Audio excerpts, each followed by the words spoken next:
ይድረስ ይሄ ግጥም ሞትን ለዘነጓት ሁላችንም ሟሽነን በተጻፈው ሰዓት አዎን ሞታለን ምድርን ትተናት ቀብር እንገባለን ከጥሩ እስከ መጥፎ ከስራችን ጋራ እንገናኛለን ቀብር ውስጥ በየተራ ጸጉር ሲነቃቀል ስጋ ሲበጣጠስ አካላችን ሸቶ ጠፍር ሲበሰብስ አይደለም ሰው ቀርቶ አዋፍ ይርቀናል ስራችን ሚዛን ላይ ወጥቶ ይመዘናል ከጥሩ እስከ መጥፎ ሁሉም ይናገራል መልካሙ እንዲደፋ ልብ ትመኛለች ጌታዬ ሆይ እርዳኝ ደጋግማ ትላለች ዱንያ ላይ ኖራለች ምንም ሳይጎልባት ከልጅ እስከ ጤና ከሀብት እስከ ንብረት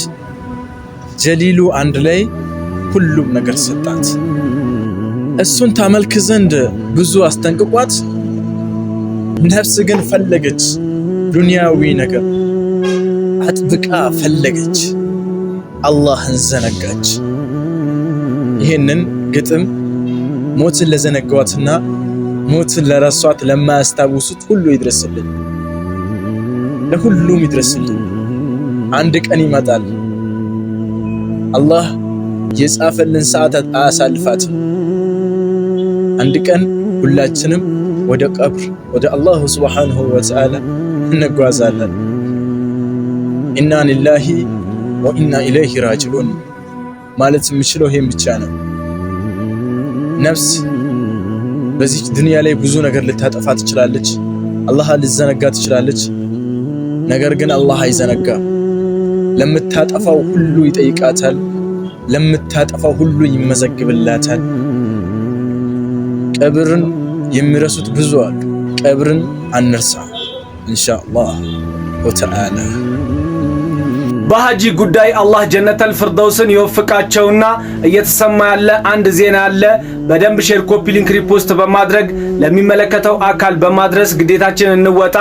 እሱም የሚቀበሩት ወይም የቀብር ስነ ስርዓቱ የሚካሄደው በቅጥር ግቢያቸው ወይ በቤታቸው ግቢ ውስጥ መሆኑ እየተነገረ ይገኛል ያም የሚሆንበት ምክንያት በወሲያቸው ወይም በኑዛዜያቸው ምክንያት ነው ተብሏል ይህ ነገር በጣም ከባድ ነው በሐያት ሳሉ በሙስሊሙም በሌላውም እምነት ተወዳጅ የነበሩት ሐጂ ከሞቱ በኋላ ቀብራቸው ማይጠበቅ ከሆነ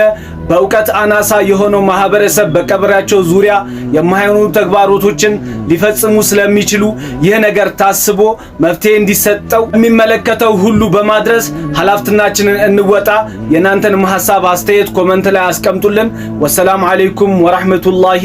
ወበረካቱ የተቀዳሚ ሙፍቲ ሐጂ ዑመር ኢድሪስ የጀናዛ ሽኝት ወደ ኑር መስጂድ እየተደረገ ይገኛል ኢና ሊላሂ ወኢና ኢለይሂ ራጂዑን ማታ መብራት ባለመኖር ሰበብ ቪዲዮ ለመስራት አልቻልኩም ነበር ነገር ግን በቲክቶክ እና ለተለያዩ ሶሻል ሚዲያዎች ብዙዎች በሐጂ ዑመር ሙፍቲ መሞት እየተደሰቱ ሲያሾፉ በቤተሰቦቻቸው ላይ ተመልክቻለሁ እንዴት በሞት እንቀልዳለን እንዴት በሞት እናሾፋለን የሙስሊም ሞት እንዴት ያስደስተናል ሐጂ ዑመር ሙፍቲ እንግዲህ ያጠፉት ነገር ካለ አላህ Subhanahu Wa Ta'ala ይማራቸው እንደዚሁም ደግሞ እኛን የበደሉን ነገር ካለ እንደ ሙስሊም አፉ ማለት ነው ያለብን እንግዲህ በዚህ ዱንያ ላይ እስከኖርን ድረስ ነገ እኛ ሟቾች መሆናችንን ልናቅ ይገባል እናም አላህ Subhanahu Wa Ta'ala ብቻ ነው በዚህ ዱንያ ላይ የሚቀር